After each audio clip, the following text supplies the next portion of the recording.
স্বাধীনতা এলো, সেই দলটির ভবিষ্যৎ আসলে বাংলাদেশে কি? এটা তো অনেক বড় একটা প্রশ্ন আপনি করেছেন যে আওয়ামী লীগের ভবিষ্যৎ তো আর আমরা বলতে পারবো না। আমরা আজকে বা সামনে কিছুদিনের অ্যানালিসিস করতে পারি যে এই ধরনের একটা আওয়ামী লীগ স্বভাবতই এরকম ক্রাইসিস তো আওয়ামী লীগ আগে কখনো করেনি। 1975 সালে আওয়ামী লীগের একটা রাজনৈতিক হত্যাকাণ্ড হয়েছে, যার কারণে আপনি বলতেও পারেন খুব হার্শলি যে আওয়ামী লীগের পতন হয়েছে। কিন্তু এইবার আওয়ামী লীগের সামাজিক পতন হয়েছে।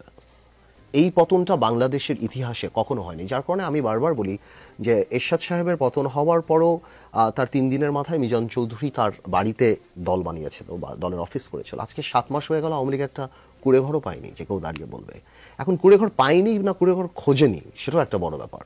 যে আওয়ামী লীগের ভবিষ্যৎ সামনে কী হবে এটা নির্ভর করবে যে আওয়ামী লীগের নেতৃত্ব কী হবে। একসময় যখন বলা হতো যে শেখ হাসিনা ছাড়া কোনো অল্টারনেট নাই, শেখ হাসিনার কোনো অল্টারনেট নাই, শেখ হাসিনা।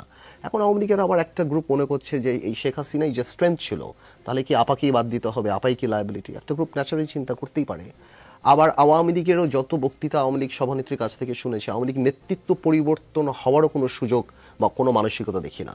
আমার যেটা অ্যানালিসিস যে আওয়ামী লীগ চাচ্ছে আওয়ামী লীগ যাতে ব্যান্ড হয়ে যায়, যেটা একটা কথা ছিল, তাহলে আওয়ামী লীগের নির্বাচনে আসতে হবে না, আওয়ামী লীগ সারা পৃথিবীতে কাটতে পারবে এবং আওয়ামী লীগের নেতৃত্ব পরিবর্তনের আর কোনো সুযোগ নাই। কারণ আর যদি ব্যান না হয় এবং আওয়ামী লীগ যদি নির্বাচন, ব্যান তো হচ্ছে না আমার যে পলিটিক্যাল ধারণা, আওয়ামী লীগ যদি নির্বাচনে অংশগ্রহণ করার জন্য খোলা, আওয়ামী লীগ আসুক নির্বাচন করতে, সেই ক্ষেত্রে আওয়ামী লীগের কিন্তু দায়িত্ব নিয়ে একটা প্রশ্ন উঠবে। বিকজ আমার মনে হয় না সভানেত্রী এই মুহূর্তে ওই মোরাল জায়গায় আছেন যে উনি জেল খেটে জেলে থেকে বসে ওটা করবে। ওটা করার জন্য অনেক মোরাল সাপোর্ট লাগে, যেটা আপনার 1/11-এর সময় ছিল যে উনি দেশে ফিরে এসে করেছেন, because people were with her. ওই সময় একটা বড় জনসমর্থন ছিল। এখন ওই জিনিসটা না, এখন আওয়ামী সমর্থন আছেন, জনসমর্থন কিন্তু নাই। এবং ওনার একটা সময় ধরেন 5ই আগস্টের আগে একটা সময় আওয়ামী লীগ সরকার যখন ছিল, মনে হতো না আপনার যে আওয়ামী লীগ রিপ্রেজেন্ট করতো, বা বিষয়টা এমন মনে হতো যে বাংলাদেশে আওয়ামী লীগ ছাড়া আর কোনো মানুষ নেই, বাংলাদেশে যা আছে সবই আওয়ামী লীগ। এখন যদি সেই দলের নেতারা বিশেষ করে ফেরত আসে এবং দলকে আবার গোছানোর চেষ্টা করে, আসলেই কি বাংলাদেশে এখন যে সিচুয়েশন, এখন আমার মনে হচ্ছে বাংলাদেশে আওয়ামী লীগ বলেই কিছু নেই, সেটা কি সম্ভব? না, আপনার বুঝতে হবে পুরো সিচুয়েশনটা কিন্তু আলাদা একটা জিনিস। ঘুরে দাঁড়ানোর যে রাজনীতি, সেখানে না একটা মোরাল জায়গা থাকে। এখন আওয়ামী লীগ কিন্তু 75-এর পরও ঘুরে দাঁড়িয়েছে, আওয়ামী লীগ কিন্তু 1/11-এর পরও ঘুরে দাঁড়িয়েছে, কিন্তু এখন আওয়ামী লীগ চোর, এখন আওয়ামী লীগ দুর্নীতিবাজ। এখন যে আওয়ামী লীগকে আপনি এত ভালো মনে করতেন, সে আওয়ামী লীগ এসালমের পকেটে, দরবেশের পকেটে, আরও অনেকের পকেটে। এক একটা এমপি মন্ত্রীর 250, 300, 400, 500 বাড়ি, পিয়নের কাছে 400 কোটি টাকা। এই লায়াবিলিটিগুলি আপনার নিতে হবে, এই জিনিসগুলি। আওয়ামী লীগ দেশে বিদেশে বদনাম হয়ে গিয়েছে, আওয়ামী লীগের হাতে রক্ত, আওয়ামী লীগ 3বার গণতন্ত্র হত্যা করেছে। সো এত বড় এক্সট্রা ব্যাগেজ নিয়ে ওই ক্যালিবারের, ওই স্ট্যাচারের কোনো নেতা নাই যে এসে বলবে যে আমি ঘুরে দাঁড়াবো। আর যে আসবে সে এখন এভিয়ান পানি খায়, তার প্রেফারেন্স চেঞ্জ হয়ে গিয়েছে। আপনি বুঝতে পারছেন, একসময় যারা রাজনীতিটা করতো, যারা আইয়ুব খান, ইয়াহিয়া খানকে ভয় পায়নি, কারণ তাদের মধ্যে অনেস্টি ছিল। এখন তারা 1000 কোটি টাকার মালিক।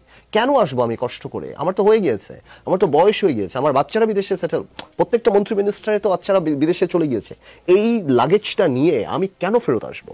এবং আপনার ইয়াং জেনারেশনের কথাও চিন্তা করতে হবে। আওয়ামী লীগ 17 বছর ক্ষমতায়।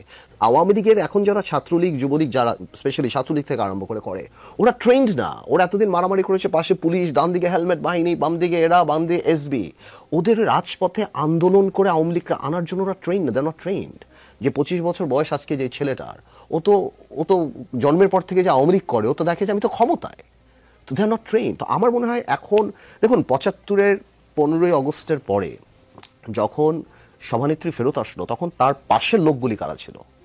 রাজ্জাক সাহেব, আমু সাহেব, তোফায়েল, আব্দুল সামাদ, আজাদ, মতিয়া চৌধুরী, এটা ওইটা আরও কত বড় বড় নেতারা, যাদের প্রত্যেকেরই কিন্তু সূর্যের মতো আলো না থাকলেও তারার মতো আলো ছিল। আজকে কেউ নাই। আজকে আপনি ছোট একটা বলতে হয় সমানিককে একটা ঝাড়বাতি, সেটা বন্ধ হয়ে গিয়েছে, সবাই চলে গিয়েছে, দিস নো বডি।